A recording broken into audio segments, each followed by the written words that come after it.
పశ్చిమ గోదావరి జిల్లా అవధూత దత్తపీఠాధిపతి జగద్గురు పరమ పూజ్య శ్రీ శ్రీ శ్రీ గణపతి సచ్చిదానంద స్వామీజీ ఆశీస్సులతో దత్తపీఠ ఉత్తరాధికారి పరమాంస పరిత్రాజకాచార్య శ్రీ శ్రీ శ్రీ దత్త విజయానంద తీర్థ స్వామీజీ ఆశీస్సులతో శ్రీ శ్రీ శ్రీ గణపతి సచ్చిదానంద స్వామీజీ వీరభక్తులు ఆకివీడు దత్తక్షేత్ర గౌరవ అధ్యక్షులు నంద్యాల లక్ష్మీ సీతారామయ్య గారి స్వగృహంలో వేద పండితుల ఆశీర్వచనాలతో వేద మంత్రోచ్చరణ మధ్య గోమాతకు శ్రీమంతం శనివారం నిర్వహించారు.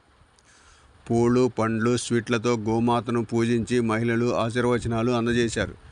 నంద్యాల లక్ష్మీ సీతారామయ్య దంపతులు పవన్ దంపతులు పూజలు నిర్వహించారు. ఈ కార్యక్రమంలో ఆకివీడు దత్తక్షేత్ర ట్రస్టీ కంబంపాటి కృష్ణమూర్తి దంపతులు మహిళలు అధిక సంఖ్యలో పాల్గొన్నారు.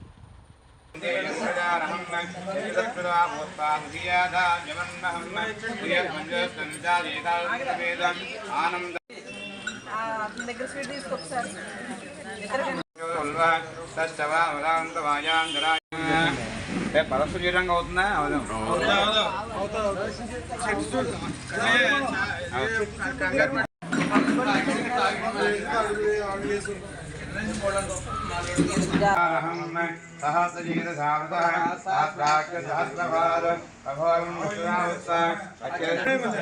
అక్కడ ఉన్నాయి చూడు, అక్కడ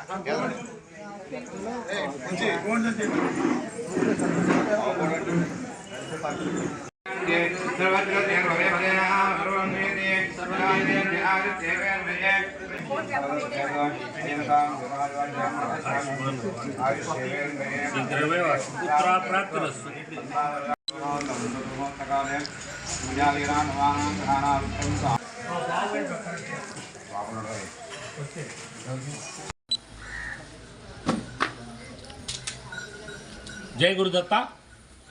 అవధూత దత్తపీఠాధీశ్వరులు శ్రీ శ్రీ శ్రీ గణపతి సచ్చిదానంద స్వామీజీ మరియు ఉత్తరాధికారి శ్రీ శ్రీ శ్రీ దత్త విజయానంద తీర్థ స్వామి వారి దివ్య ఆశీస్సులతో ఈరోజు కుప్పనపూడిలో స్వామీజీ వారి అపర భక్తుడు ఆకివీడు ఆశ్రమ గౌరవ అధ్యక్షులైన గౌరవనీయులు చిరంజీవి మన నంద్యాల లక్ష్మీ సీతారామయ్య గారి ఇంట్లో గోమాతకి శ్రీమంతం చేయడం. గోమాతకి శ్రీమంతం చేయడం అంటే చాలా విశేషం. మన ఇళ్లలో మన ఆడపిల్లలు లేకపోతే ఇట్లా గృహపరంగా శ్రీమంతం చేయడం అనేది చాలా విశేషం. చేస్తూ ఉంటాం, విధిగా చేస్తాము. కానీ గోమాతకి చేయడం అనేది చాలా విశేషం, రేర్గా చేస్తూ ఉంటారు. అయితే గోబ్రాహ్మణేభ్య శుభం భవతు. గోవు బ్రాహ్మడు చతుస్సాగర పర్యంతం గోబ్రాహ్మణేభ్య శుభం భవతు అన్నారు.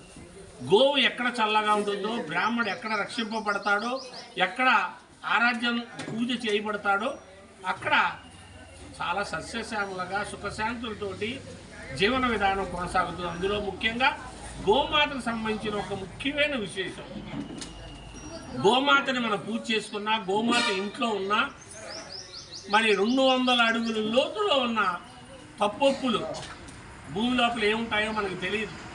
ఇల్లు కడతాం, కింద లోపల కంటే ఏముంటుందో తెలియదు. అటువంటి పాపాలని, వాస్తు దోషాలని సర్వం హరించేస్తుంది.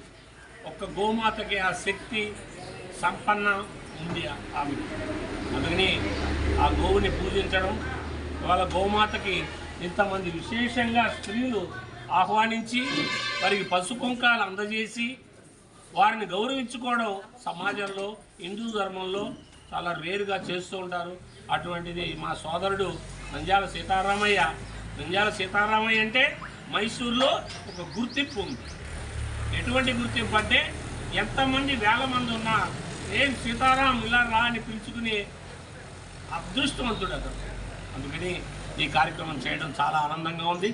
ఇవాళ మేము కూడా చాలా సంతోషిస్తున్నాం. మా కుటుంబ సమేతంగా వచ్చామని చెప్పుకుంటూ గోమాతని రక్షించుకోవాలి, గోమాతని జాగ్రత్తగా మనం పోషించుకోవాలి. గోమాత ఎక్కడుంటే ఆ ఇల్లు సుఖశాంతులతోటి ధన కనక వస్తువు ఆహారాలతోటి వర్ధిల్లుతుందని, వంశాలు వృద్ధి అవుతాయని చెప్పుకుంటూ జై గురుదత్త, శ్రీ గురుదత్త.